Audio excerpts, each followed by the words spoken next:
웃을 때 코 주변을 보면 주변 근육들이 피부를 이렇게 당기고 코끝은 내려가게 됩니다. 안녕하세요. 아너스티 성형외과 정동우 원장입니다. 코 수술 후 시간이 지나면 코끝이 낮아진다고 알고 오시는 환자분들이 계십니다. 반은 맞고 반은 틀린데요. 이번에는 왜 수술 후에 코끝이 떨어지는지, 어떤 경우에는 유지가 되는지 알아보겠습니다. 코를 높이는 방법은 주로 비중격 연골을 사용해서 비중격 연장 수술을 하는 방법입니다.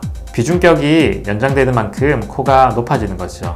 그런데 연골이 강하지 않은 경우에는 비중격을 채취하고 나면 고정을 해야 하는 그 남은 연골에 힘이 없는 경우가 있습니다.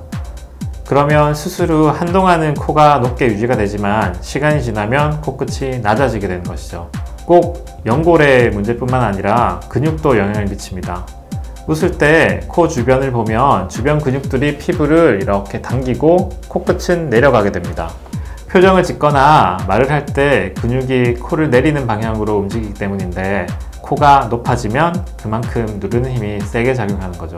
결국 코가 낮아지는 효과를 만들게 됩니다. 그럼 코가 낮아지지 않게 하는 방법은 없을지 궁금하실 겁니다. 당연히 있습니다.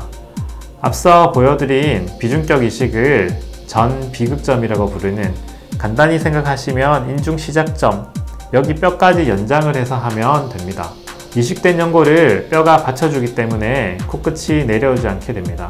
하지만 이식한 연골의 길이가 충분히 길어야 해서 늑연골이나 이를 대체할 재료가 필요하고, 이렇게 설명을 드리면 코 수술을 모두 늑연골을 사용해서 길게 연골 이식을 해야 하는 것 아니냐라고 생각하실 수 있겠지만 꼭 그렇지는 않습니다.